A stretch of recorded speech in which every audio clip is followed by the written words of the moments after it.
Hi, it's Jen from thebayhome.com, and today I'm going to share with you my home birth story.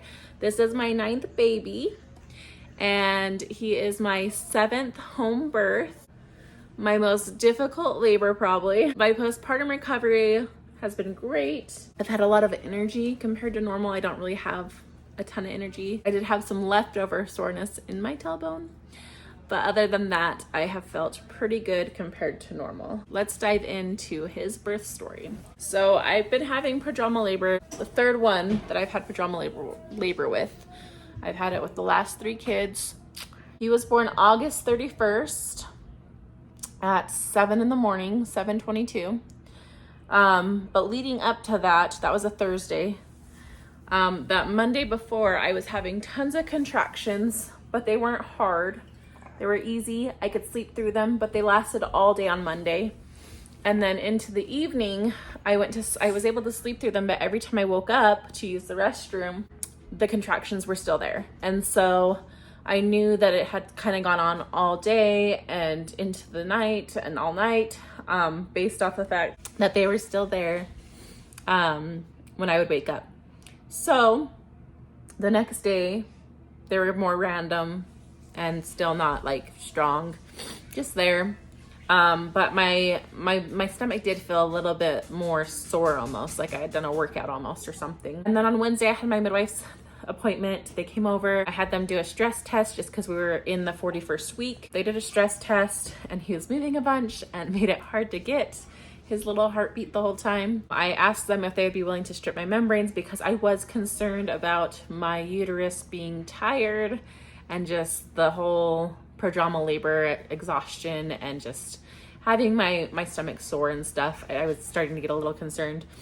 So they attempted to strip my membranes, but it was all too high and they could not reach it. So that didn't work out the way we had hoped. But I did go into labor around 1-ish. I started having more consistent contractions and I wasn't able to really fall back asleep. And if I did fall asleep, it was only for like 30 to 45 minutes and I'd get woken up again. And so that went on until about maybe 3 a.m. And then at that point, I started tracking my contractions just to see how consistent they were. And I was starting to get harder where I had to breathe through them. And I like to labor on the toilet, so that's where I was.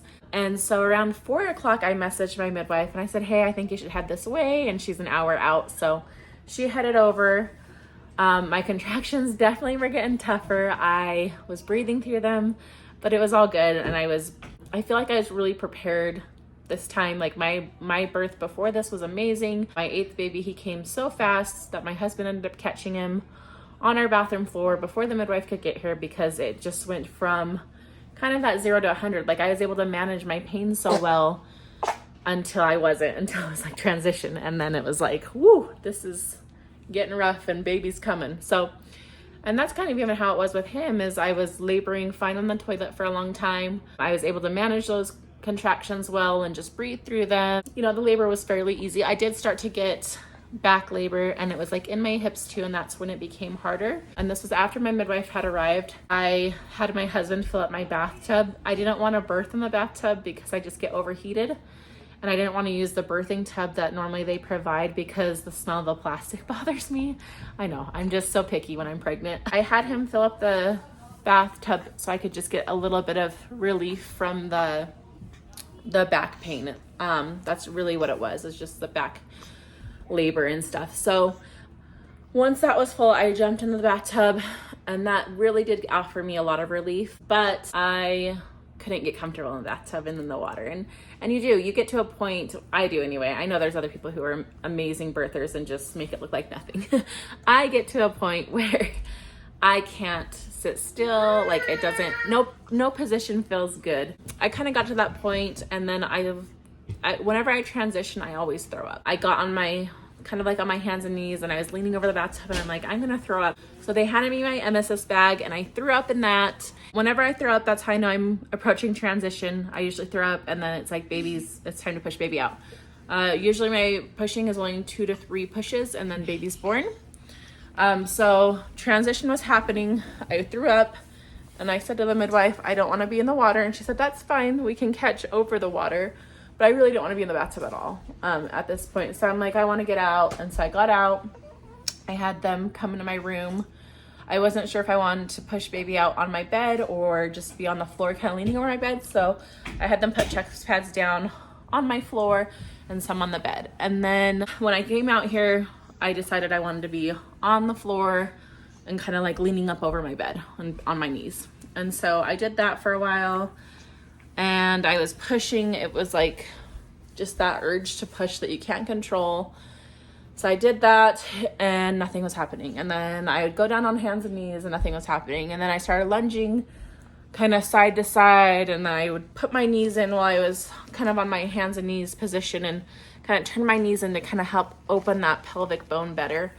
And just, it felt like nothing was happening, and it wasn't my normal. And so it was a very hard place to be mentally and physically, because this wasn't normal for me. I've had, 8 babies, and they come out fast when it's pushing time. I asked the midwife what other positions I should try, and she's like, if you want, you can try the toilet again, because I know you like to labor there. And I'm like, okay, well, I don't want to push the baby out on the toilet. Like, how do we do that? And she's like, as soon as he's dropping down, we'll just help you and have you like go up, and we'll catch. I'm like, okay. So I went and I sat on the toilet, and then sure enough, he started descending. So I had them kind of help me up, and my husband was sitting in front of me in a chair, and he was holding, I was able to hold on to him. As I was pushing, baby's head started coming out, and then water broke, and then his head came all the way out, and then his body followed. But unlike my other births, this took 43 minutes of pushing. And yeah, it was just, and I know some people push longer than that, and that's amazing, but when you're used to just pushing 2 to 3 times and your baby's out, like 43 minutes is a long time. I had a hard time with that mentally, and just the struggle physically, and thankfully he's here, and that was a sweet relief to have. All the more joyous to have that baby finally in your arms, especially after that. So thankfully, everything textbook-wise was great. We have a healthy baby, healthy mom, and so we couldn't be happier. But it was definitely different and a challenge for me, and something I will still be working through for a little bit. And like I said, I'm so grateful. It was really, the intensity was from 4 to 7:30-ish, 7:22. So, it wasn't too extreme. And even that, 4 o'clock is really early, it started to pick up, but yeah, we might even say 5 to 7:22 was when it was really extreme. So not bad at all as far as labor is concerned, but definitely different than my other babies. And he was born 41 and 6 weeks, so almost 42 weeks.